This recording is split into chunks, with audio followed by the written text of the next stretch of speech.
시편의 대장정은 우리가 이제 마무리합니다. 대단원의 막을 내리는 날인데요, 시편 150편의 마지막 장입니다. 시편 1편이 어떻게 시작했죠, 여러분? 시편 1편을 통해서 성경은 사실 우리에게 이렇게 질문합니다. 누가 복이 있는 사람인가? 무엇이 복이라고 당신은 생각하고 있습니까? 시편은 우리에게 이렇게 질문을 했어요. 우리가 뭐가 복이라고 생각하지? 돈이 있으면 복인가? 건강이 있으면 복인가? 아니면 성공하면 그 사람이 복인가? 오늘 시편의 결론을 우리에게 이야기합니다. 그 진짜 복은 어디에 있느냐? 하나님께 있습니다. 이렇게 이야기하는 거죠. 하나님을 가까이 하는 자가 복이 있고, 하나님의 말씀으로 날마다 나를 비추고 그리고 나를 새롭게 하는 사람이 복이 있습니다. 그래서 우리는 다음과 같이 기도하는 거예요.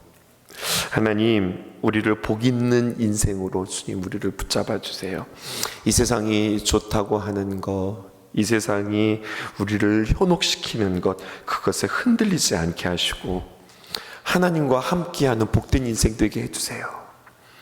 그리고 오늘 시편 150편을 마무리하면서 성경은 우리에게 이렇게 질문합니다. 그렇게 하나님을 가까이 하는 자는 언제나 하나님을 찬양한다는 거예요. 그러면서 어디에서 찬양하느냐? 그의 성소에서, 그의 권능의 궁창에서. 누구를 찬양하느냐? 당연히 하나님을 찬양한다. 또 무엇을 찬양하느냐? 그의 능하신 행동을, 그의 지극히 위대하심을 찬양한다. 어떻게 찬양하느냐? 나팔소리로 비파와 수금으로 속옷치며 춤추며 현악과 퉁소로 큰 소리 나는 재금으로 높은 소리 나는 재금으로. 또 누가 찬양하느냐? 호흡이 있는 자가 주님을 찬양한다. 이것을 우리에게 쭉 이야기하는 거거든요. 다시 한번 맨 1절로 올라가서 시편 150편은 할렐루야로 시작해서 할렐루야로 끝나는 시편인데요, 우리 삶에 적용해서 이렇게 적용하면 어떻게 될까요? 우리는 무엇으로 시작해서 무엇으로 마치는가? 우리의 삶은 무엇으로 시작해서 무엇으로 마치는가? 저는 하루를 시작하면서 이렇게 시작하는 것 같아요. 하나님 살려주세요. 하나님 오늘 일어나게 해주세요. 제발 일어나게 해주세요 하면서 일어나는 것 같아요. 여러분들 하루의 시작을 어떻게 시작하실까요? 할렐루야, 하나님 오늘도 주님과 함께 시작합니다. 또 잠자면서 할렐루야, 주님 감사합니다. 찬양으로 할렐루야로 시작해서 할렐루야로 마치는 인생 되거라. 오늘 주님께서 이렇게 말씀하시는가? 그렇게 살아야죠. 그런데 오늘 성경에 보니까요, 더 깊은 말씀을 해주시는 것 같아요. 너는 할렐루야로 시작해서 할렐루야로 마치는 인생 되거라, 이렇게 우리에게 말씀하시는 것 같지만 자세히 보니까요, 이렇게 말씀하시는 거예요. 너의 인생 말이다, 너는 말이다, 할렐루야로 시작해서 할렐루야로 마칠 만한 그러한 가치 있는 인생, 너의 삶 속에 내가 역사하고 내가 너와 함께하고 내가 너를 빚고 내가 너를 만들어서 결국 내가 너를 할렐루야로 시작해서 할렐루야로 마칠 만한 그러한 존재로 내가 만들 것이다. 하나님께서 우리에게 이렇게 이야기하시는 거예요. 너 할렐루야로 찬양해, 이런 것이 아니라 너는 그렇게 찬양할 수밖에 없는 존재로 내가 너를 그렇게 만들 거야. 오늘 주님께서 이 말씀을 우리에게 해주십니다. 1절, 할렐루야, 그의 성소에서 하나님을 찬양하며 그의 권능의 궁창에서 그를 찬양할지어다.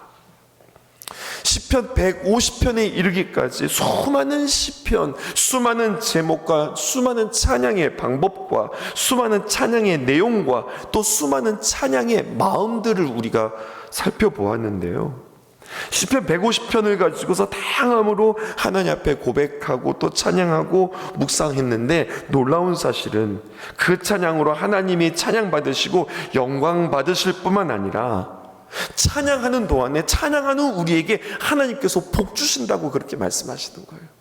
복 있는 사람이 누구냐? 하나님을 가까이 하여서 하나님을 찬양하는 자에게 어느새 나에게 그러한 복이 있네, 이것을 깨닫게 하는 거죠. 그럼 어떤 복일까요? 그것은 바로 이런 복입니다. 하나님께서 하나님의 성소를 우리에게 내어주십니다. 여러분, 성소 한자어인데요, 이거 한글로 풀어보세요. 성소, 거룩할 성자에 자리소자, 거룩한 자리, 이게 성소입니다. 하나님의 성소는 누구의 것일까요? 여러분, 하나님의 성소는 하나님의 것입니다. 하나님의 거룩한 자리, 하나님께서 누구에게도 함부로 내어주는 자리가 아닙니다. 이것이 성소입니다. 그런데 우리는 어디서 찬양한다고요? 하나님의 그 성소에서 찬양합니다. 무슨 말일까요? 예수 그리스도의 거룩한 은혜로 말미암아, 그 보혈로 말미암아 우리가 성소에 들어갈 담력을 얻었고, 그 안에서 우리는 주님을 찬양할 수 있게 되어지는 겁니다.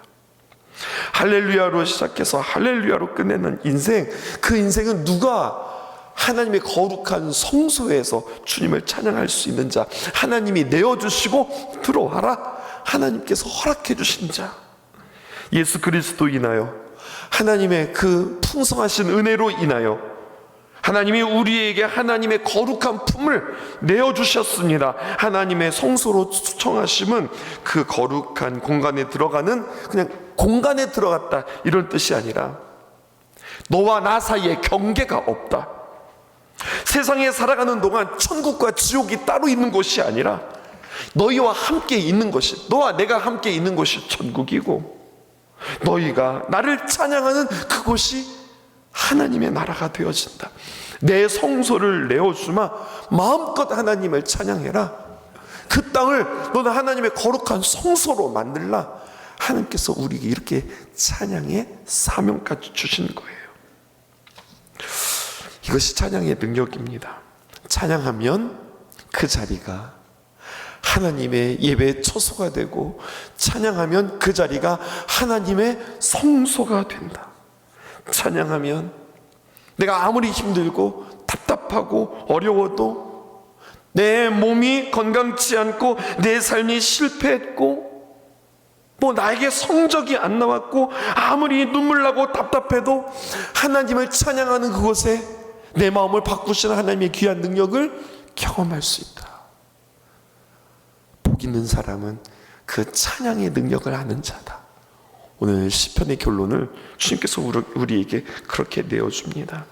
하나님의 성소에서 뿐만 아니라 또 하나님은 우리에게 어디를 내어주셨어요?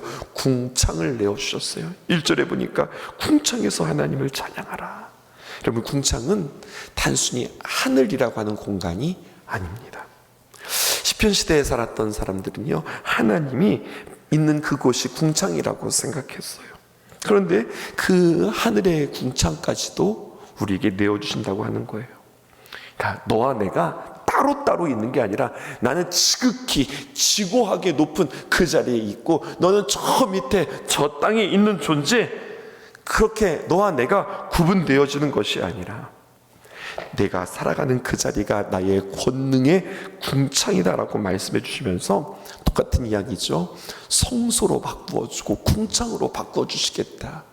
주님이 우리에게 이렇게 말씀하시죠. 2절 중요합니다. 그의 능하신 행동을 찬양하며 그의 지극히 위대하심을 따라 찬양할지어다. 여러분, 찬양하면 찬양할수록 하나님의 능하신 행동, 능하시다, 불가능이 없다, 하나님의 위대하심, 하나님의 놀라우심을 깨닫게 되었습니다. 찬양하면 찬양할수록 하나님이 이런 일도 하셨네, 하나님이 이렇게 좋은 분이시네 라고 우리는 그분의 능하신 행동을 더 많이 알게 되어지고 지극히 그 위대하신 그 하나님을 찬양하게 되어져요. 그러면 여러분, 그 대표적으로 하나님의 능력 있으신 그 행동은 무엇일까요? 하나님의 그 지극히 위대하신 그 역사, 그 행하심은 무엇일까요? 성경을 통찰하는 아주 중요한 두 단어가 있는데, 하나님의 능력, 하나님의 위대하심, 그것은 딱 두 가지로 표현되었습니다. 첫 번째는 창조요, 두 번째는 구속입니다. 첫 번째, 창조. 하나님이 무에서 유로 창조하셨다. 맞아요, 하나님 창조주죠. 여러분, 단순히 그런 의미가 아닙니다. 창조하셨기 때문에, 여러분, 무슨 말이냐, 창조하셨기 때문에 모든 것들을 다 하실 수 있다는 거예요. 모든 것들을 다 아신다는 겁니다. 모든 것들을 다 아시기에 다 만드시고 다 세우실 수 있는 분이 우리 하나님이라고 이야기해요. 이게 하나님의 위대하심입니다. 또 한 가지, 하나님의 지극히 위대하신 역사, 그것은 바로 무엇인가? 구속이라는 거예요. 창조, 하나님께서 창조하셨는데 창조받은 인간이 하나님을 아름답게 찬양하고 하나님을 가까이 하고 그의 품 안에 안겨 하나님을 영화롭게 하고 하나님의 권능의 그 성소에서 그 궁창에서 우리가 주님과 함께 더불어 살아가는 우리들의 인생인데, 그렇게 지음받은 우리가 죄를 범함으로 말미암아 하나님에게서 멀어졌습니다. 죄의 결과가 무엇이에요? 하나님과 멀어졌고 하나님과 단절되었고 하나님과 막힌 상태가 되었습니다. 여러분, 멀어지고 막히고 단절되어지면 어떻게 되는 줄 아세요? 그냥 그렇게 막힌 상태로 살아가는 것이 아니라 우리는 예배하는 존재로 살아가거든요. 근데 예배하는 그 하나님의 대상을 잊어버렸어요. 그 무엇을 예배하는 줄 알아요? 하나님을 잊어버리면 엉뚱한 것을 예배해요. 그것을 우리는 우상이라고 이야기하는 거예요. 엉뚱한 것을 의지하고 엉뚱한 것을 주인 삼고 엉뚱한 것들을 추구하고 그 엉뚱한 것이 행복이라고 그렇게 여깁니다. 구체적으로 무엇입니까? 나를 믿지 누구를 믿어? 여러분, 나를 믿고 살아가는 사람들이 있습니다. 돈을 믿고 살아가는 사람이 있습니다. 또 이 땅에서의 성공만이 가장 귀한 것이라고 그렇게 의지하며 그것을 추구하면서 살아가는 인생들이 있습니다. 내 맘대로 살겠다는 거예요. 내 뜻대로 살겠다는 거예요. 내가 하고 싶은 대로 그렇게 살겠다는 거예요.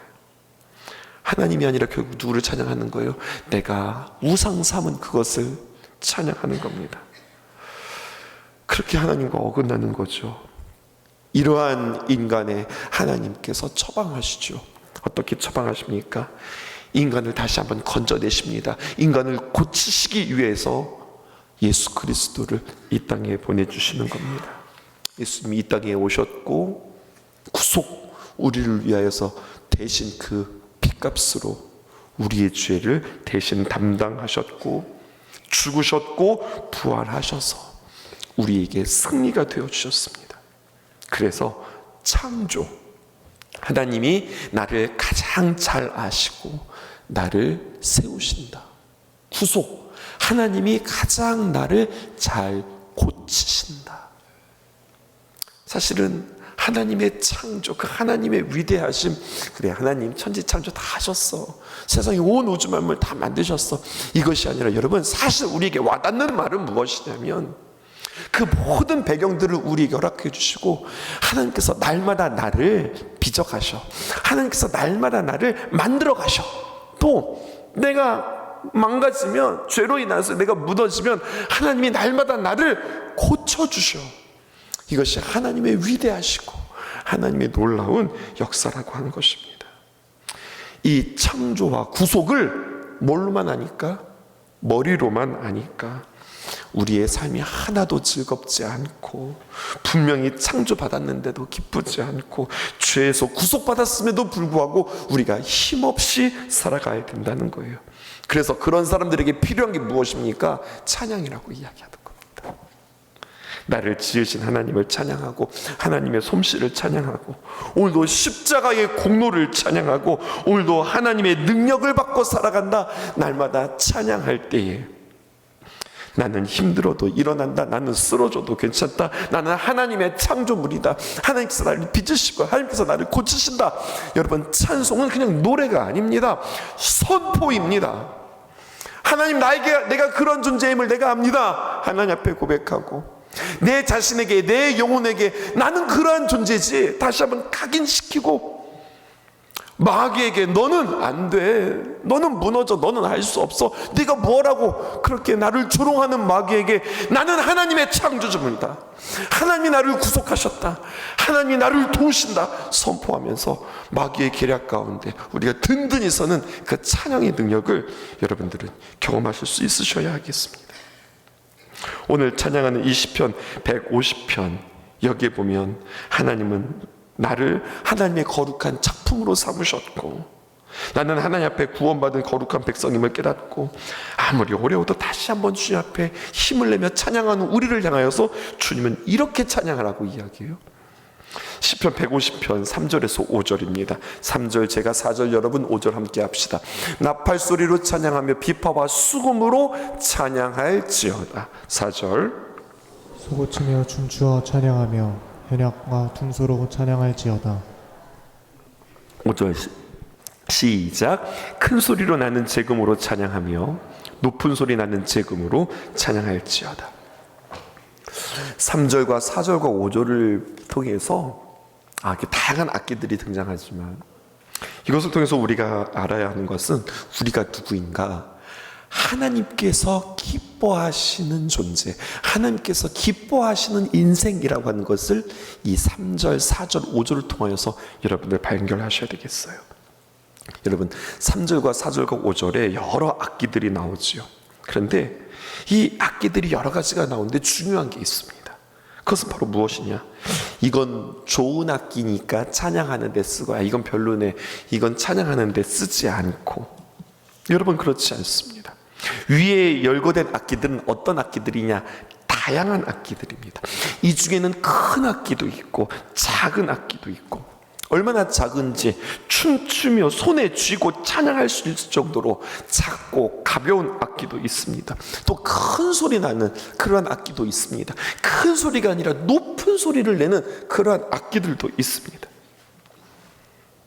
그러니까 이 다양한 악기들 가운데 이 악기는 큰 소리를 내는 악기니까 찬양에 쓰고, 이거는 소리가 작으니까 못 쓰고, 이건 소리가 높으니까 되고, 이건 소리가 낮으니까 안 되고, 이런 것이 아니라, 오늘 주경가들은 해석하기를 시편이 기록되어질 이 당시는 지금 이 시대가 아니라고 그랬잖아요. 지금으로부터 수천 년 전 시대인데 이 당시에 알려진 모든 악기들이 다 여기에 기록된 것이다 라고 해석하는 사람들도 있어요. 그 당시에 그렇게 악기가 다양하지 않았어요. 근데 악기란 악기, 자신들이 아는 모든 악기들을 다 여기다가 써놓고 모든 악기를 동원해서 하나님을 찬양하라, 이렇게 지금 우리에게 소개하고 있다는 거죠. 여러분, 우리가 이 말씀을 보면서 그렇게 많은 악기로 하나님 찬양해야 된다, 이게 아니라 이렇게 적용해 보면 어떠세요? 내가 하나님 앞에서 악기네, 내가 하나님 앞에서 악기다. 비행기를 타면은요, 가끔씩 음대 전공생들을 만나게 돼요. 유럽 갈 때 보면은요, 유럽에는 워낙 음악을 하는 사람들이 많으니까 음악하는 그 전공생들을 만나게 되어지는데, 여러분 음대생들은요, 자기 악기를 결코 화물칸에다가 넣지 않습니다. 아시죠, 여러분? 우리 짐을 붙일 때 왜 우리 트렁크 화물칸에 넣잖아요. 절대로 악기를 화물칸에 넣지 않습니다. 심지어 조금 큰 악기들 있잖아요. 첼로 이런 것들은요, 좋은 악기들은 좌석 하나를 더 삽니다. 그래서 내 옆에 마치 사람처럼 악기를 좌석 하나 사가지고 그 옆에다가 고이 놓습니다. 내가 악기야? 내가 하나님 앞에 악기야? 그럼 여러분, 먼저 우리가 알아야 할 것, 하나님께서 나를 하나님께서 우리를 아끼시네요. 하나님께서 우리를 참 아끼신다고 하는 사실을 우리가 기억하셔야 합니다. 그냥 아무렇게나 그렇구나 이런 것이 아니라, 우리가 한 사람 한 사람을 하나님께서 얼마나 소중하게 여기시고 얼마나 우리를 귀하게 여기시는지, 마치 음악가가 그 악기를 귀하게 여기는 것처럼 하나님께서 우리를 살피십니다. 성경에 얼마나 많은 곳에서 하나님께서 우리를 보호하시고 지키시고 우리를 주목하시고 우리를 귀히 여기시고 우리를 사랑하신다고 하는 표현이 얼마나 성경에 많이 기록되어져 있어요. 중요한 것은 하나님이 우리를 그렇게 아끼시고 하나님을 우리를 그렇게 존귀한 자로 여기시는데, 심지어는 얼마나 귀한지 독생자 예수 그리스도를 주시기까지 우리를 귀하게 여기셨는데, 나는 나 스스로에 대하여서 하나님이 그렇게 귀하게 여기시는 나를 나 스스로 함부로 여기고 있지는 않은가? 하나님은 그렇게 귀하게 여기시는데 나 스스로 나를 하찮게 여기고 있는 우리들의 모습은 아닌가 생각해 보는 거죠. 우리 스스로도 하나님 앞에 나 자신을 귀하게 여길 줄도 아는 저 여러분들 되어주기를 원합니다. 또한 이렇게도 생각했어요. 성악을 전공하는 사람들 말이에요. 그들은 목소리가 자신들의 악기입니다. 그러니까 성대를 얼마나 아끼는지 몰라요. 우리나라의 아주 유명한 소프라노 조수미 씨의 다큐멘터리를 제가 본 적이 있는데요. 그의 일상을 이렇게 보는데, 이제 공연을 하기 위해서 호텔에 들어가잖아요. 호텔에 들어가자마자 제일 먼저 하는 게 뭔 줄 아세요? 온도 체크예요. 그리고 습도 체크예요. 가장 그걸 제일 먼저 해요. 그러니까 가장 목에 좋은 컨디션을 유지하기 위해서 온도 체크, 그 다음에 습도 체크.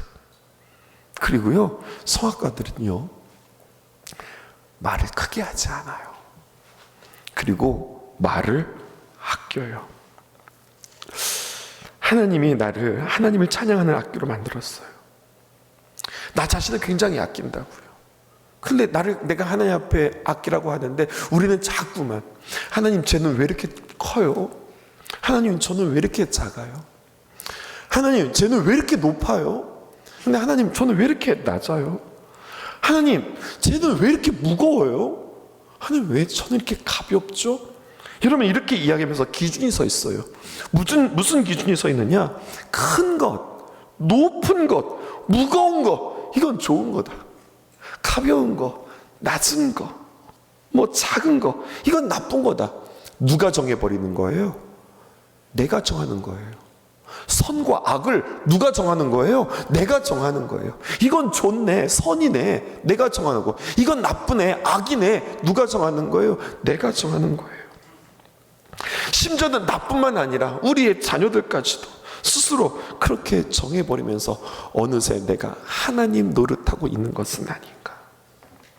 하나님 분명 하나님 저에게 아끼라고 했는데 저에게도 장점이 있거든요. 하나님 저에게도 분명히 특별한 것이 있거든요. 하나님 앞에 기도할 때 하나님 그거 알게 해주세요. 나는 소프라노를 하나님께서 만들었는데 소프라노인데 자꾸 내가 베이스 하고 있으면 어떡하는 거예요?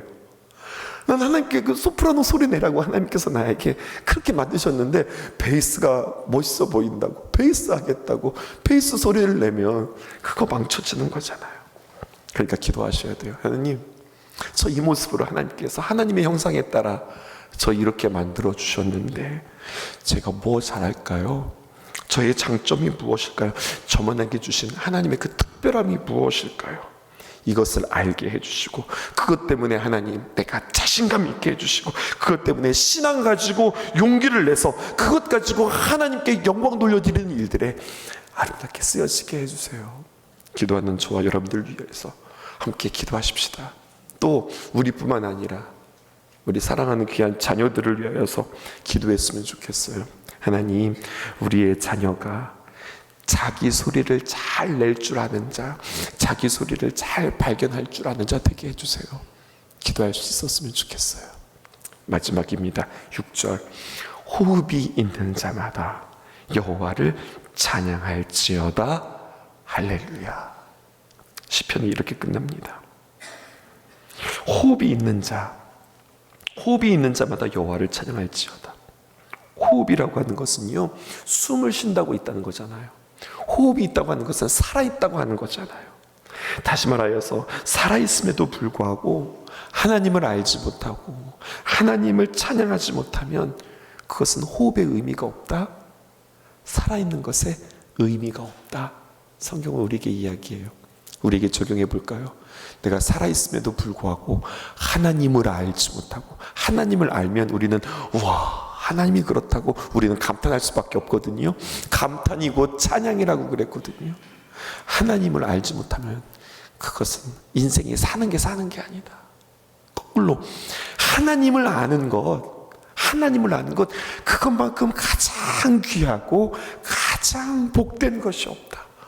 호흡이 있는 자마다 살아있는 자마다 오늘 나에게 하루를 허락하신 그 하루를 선물 받은 자마다 여호와 하나님을 찬양할지어다. 누가 하나님을 찬양할까요? 하나님을 아는 자가 하나님을 찬양합니다. 하나님을 맛본 자가 하나님을 찬양합니다. 특별히 하나님을 찬양하야가 아니라 누구를 찬양하라고 그랬어요? 여호와를 찬양할지어다. 다시 한번 반복할까요? 하나님과 여호와의 차이점 여러분들 아신다고 그랬죠. 여호와 우리에게 더 가까이 오셔서 우리에게 친밀하게 그 하나님의 역사, 하나님의 다스리심, 하나님의 손길을 경험케 하시는 그 따뜻하시고 약속하신 것을 성취하시는 여호와 하나님, 그 하나님을 찬양하는 저와 여러분 되기를 주님의 이름으로 축복합니다. 기도하겠습니다.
주님을 찬양합니다.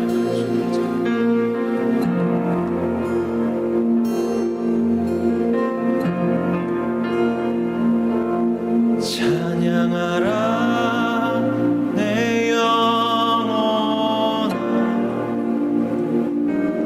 찬양하라 내 영혼아, 내 속에 있는 것들아 다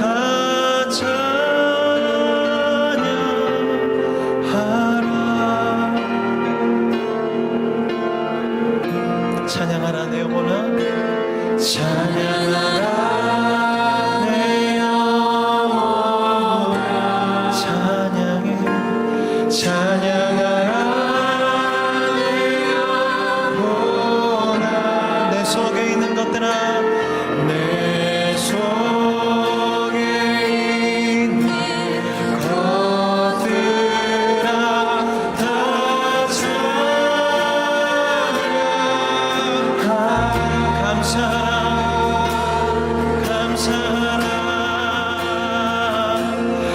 감사하라 내 영혼아, 주님만 감사하라 내 영혼아, 내 속에 있는 것들아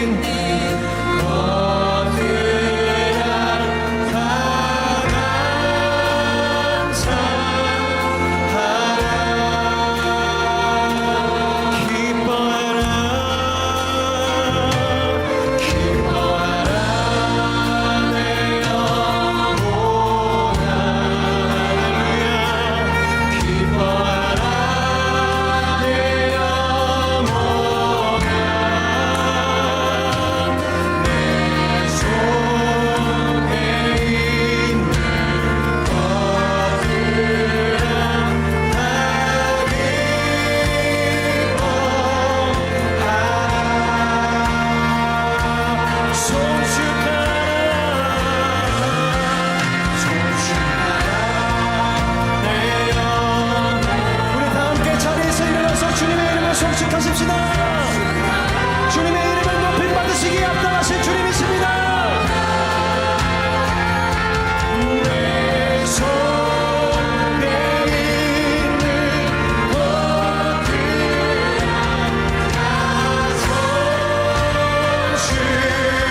다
송축하라.